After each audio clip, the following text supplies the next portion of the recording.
किसी भी बैंक में सीएसओ यानी कि ग्राहक सेवा अधिकारी, कस्टमर सर्विस ऑफिसर, आमतौर पर फ्रंट लाइन रिप्रेजेंटेटिव के रूप में काम करता है, जो कस्टमर को उनकी बैंकिंग नीड्स को समझते हुए एक अच्छा खासा सॉल्यूशन देने की कंप्लीटली कोशिश करता है। एक बैंक के अंदर एक सीएसओ क्या क्या काम करता है, हम डिटेल में आज के इस वीडियो में बात करने वाले हैं। मेरा नाम जुनैद है और आप सभी का भरपूर स्वागत है आज के इस एपिसोड में। सबसे पहला पॉइंट हमारे पास है कस्टमर असिस्टेंस, यानी कि सीएसओ जो है वो कस्टमर्स को कई तरीके की सर्विसेज देता है, जैसे banking, transactions, deposit, withdrawal, account inquiries, साथ ही साथ इसके अलावा ट्रांसफर वगैरह। ठीक है, बहुत तरीके के बैंकिंग फील्ड में ट्रांसफर्स होते हैं, बहुत तरीके का अकाउंट्स होता है, बहुत तरीके की फाइनेंशियली चीज़ें होती हैं। तो वो सारा काम लगभग सीएसओ संभाल रहा होता है, देख रहा होता है। जिसमें मैंने आपको डिटेल्स में बताया है कि बैंकिंग ट्रांजेक्शन के बारे में काम करेगा, डिपॉजिट के बारे में काम करेगा, विड्रॉल कैसे हैं, क्या चीज़ें हैं, इसके बारे में बात करेगा। ये सारी जो भी फाइनेंशियल सर्विसेज हैं, ये आपको एक जो सीएसओ है वो पूरे तरीके से समझा के सुधार के बताएगा। और आज का ये जो वीडियो है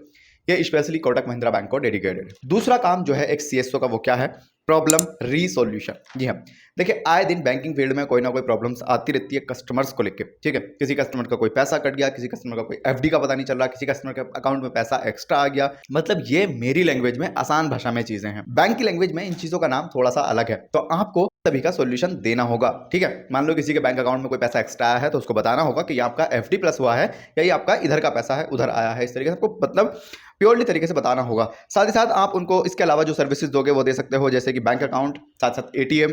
इसके अलावा बहुत तरीके के मल्टीपल ट्रांजैक्शंस होते हैं, इनके जो भी मुद्दे हैं उनको आप जो है सॉल्यूशन देंगे, इनका समाधान करेंगे। ठीक है, और ये एक्चुअली में आपकी रिस्पॉन्सिबिलिटी है। घुमा फिरा के अगर एक शब्द में बात कहूं तो आप प्रॉब्लम्स को सॉल्व कर रहे होंगे। ये था सीएसओ का दूसरा काम। अब हम बात करते हैं सीएसओ के थर्ड काम की, जो है यहाँ पर प्रोडक्ट नॉलेज। देखिए, जब आप बैंकिंग फील्ड में काम करेंगे तो बैंकिंग में बहुत सारे प्रोडक्ट्स होते हैं, चाहे वो एक क्रेडिट कार्ड हो या फिर एक डेबिट कार्ड हो या फिर बैंक अकाउंट हो या फिर लोन हो। ये सारे के सारे बैंकिंग फील्ड के प्रोडक्ट्स हैं। आपको इनके बारे में बहुत अच्छी नॉलेज होना जरूरी है, एज ए फ्रेशर भी और एज एक्सपीरियंस तो आपको ऑटोमेटिकली हो जाएगी।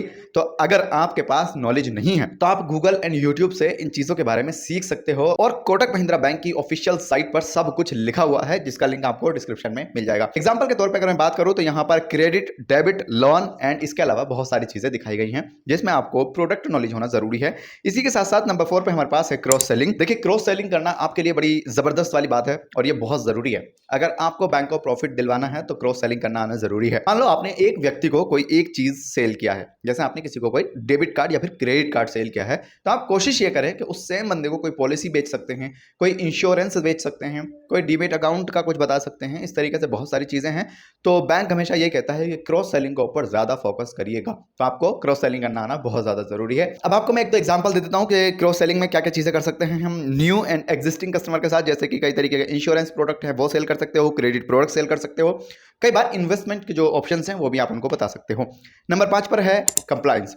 देखिए, कंप्लायंस की इंपॉर्टेंस समझना बहुत ज़्यादा ज़रूरी है। आज की तारीख में जो केवाईसी है उसको लेकर के ना आरबीआई बहुत ज़्यादा सख्त हो गया है। सारे जितने भी ये छोटे मोटे ऐप्स हैं जो लोन वगैरह करा रहे थे, जितनी चीज़ें करा रहे थे, इन सबको अच्छे से नोटिस दिया है कि आप भाई साहब क्या कर रहे हो, कंप्लीट केवाईसी करिए। तो आपको जनाब केवाईसी के बारे में बहुत डिटेल में नॉलेज होना जरूरी है। अगर आप कस्टमर की प्रॉपर केवाईसी नहीं कराते हैं तो आपके साथ मोह हो सकता है, आपके बैंक के ऊपर भी इस चीज़ से असर पड़ सकता है। तो प्लीज़ केवाईसी के बारे में अगर नॉलेज नहीं है तो नॉलेज ले लें और बहुत अच्छे से समझाना भी शुरू करें कि केवाईसी करने में कौन कौन से डॉक्यूमेंट लगने वाले हैं, प्रॉपर हैं या नहीं है, क्रॉस चेक, रीचेक सब कुछ करने के बाद ही नेक्स्ट ऑप्शन की तरफ जाना होगा।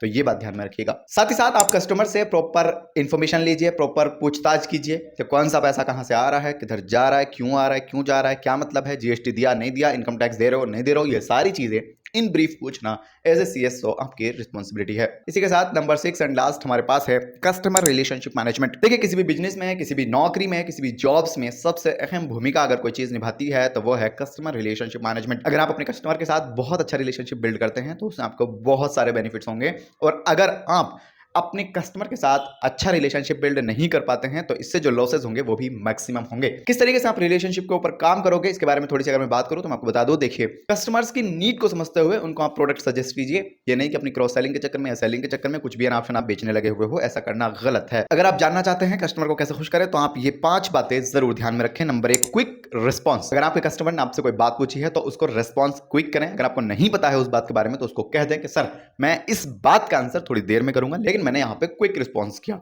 सेकंड है यहाँ पे क्विक सॉल्यूशन। देखिए आपने कह दिया कि ठीक है मैंने क्विक रिस्पॉन्स तो दिया लेकिन सॉल्यूशन नहीं दिया, तो उस रिस्पॉन्स देने का भी कोई सेंस नहीं है। तो जितनी जल्दी हो सके उस चीज का सॉल्यूशन देना भी जरूरी है। थर्ड है यहाँ पे वादा के पक्का होना। ये अंग्रेजी में बहुत सारी चीजें हम कह सकते हैं, लेकिन हिंदी की लैंग्वेज में मैं कहना चाहूंगा आपने जो वादा किया है आपकी जुबान यहाँ पर खरी होनी जरूरी है। आपने अगर 4 बजे का बोला है तो 4 बजे वो काम हो जाना जरूरी है। इसके साथ लास्ट यहाँ पे हवाई बातें ना करना। देखिए कस्टमर ना आपको जब तक सीरियस नहीं लेगा जब तक आप उससे थोड़ी तमीज के दायरे में और ओरिजिनल बातें नहीं करोगे। मैं अपनी हर वीडियो में कहता हूं कि एक रिलेशनशिप बिल्ड कीजिए, लेकिन रिलेशनशिप का मतलब ये नहीं है कि आप एक हद से भी ज्यादा आगे गुजर जाएं। नहीं, आपको हद में रहते हुए सामने वाले की इज्जत करते हुए अपनी चीजों के साथ बातें करने की जरूरत है। नेक्स्ट है यहाँ पर काम करें, बता के सेल करें, मिस सेलिंग ना करें। ये बहुत इंपॉर्टेंट पॉइंट है और बहुत सारे जो सेल्स ऑफिसर्स होते हैं वो इस चीज को नहीं मेंशन करते।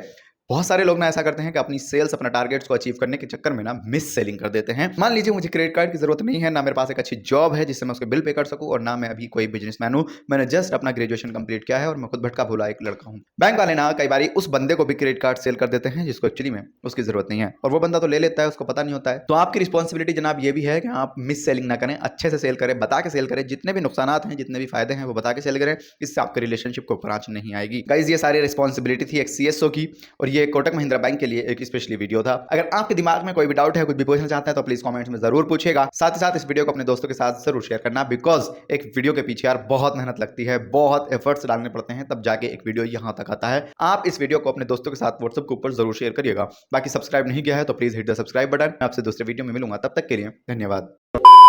दोस्तों अगर आपने ये वीडियो यहाँ तक देखा है तो आपको मैं एक और बहुत अच्छी सजेशन देना चाहूंगा। बहुत सारे लोग बैंकिंग फील्ड में अपना करियर बनाना चाहते हैं, बट उनके पास एक अच्छा रेज्यूमे ना होने की वजह से उनको कोई भी कहीं से भी रिस्पांस नहीं मिल पा रहा है। मेरा सजेशन आप सभी के लिए यह है कि अगर आप बिल्कुल फ्रेशर हैं तो इस कॉन्टैक्ट नंबर पर कॉन्टैक्ट कर सकते हैं। रेज्यूमे मैं आपको एक परफेक्ट बना करके दूंगा जिसकी वजह से आपके जॉब लगने के चांसेस बहुत ज्यादा बढ़ जाएंगे। रेज्यूमे की जो कॉस्ट है फिलहाल 299 रुपीज है, तो एक बार कॉन्टैक्ट करना बिल्कुल मत भूलिएगा।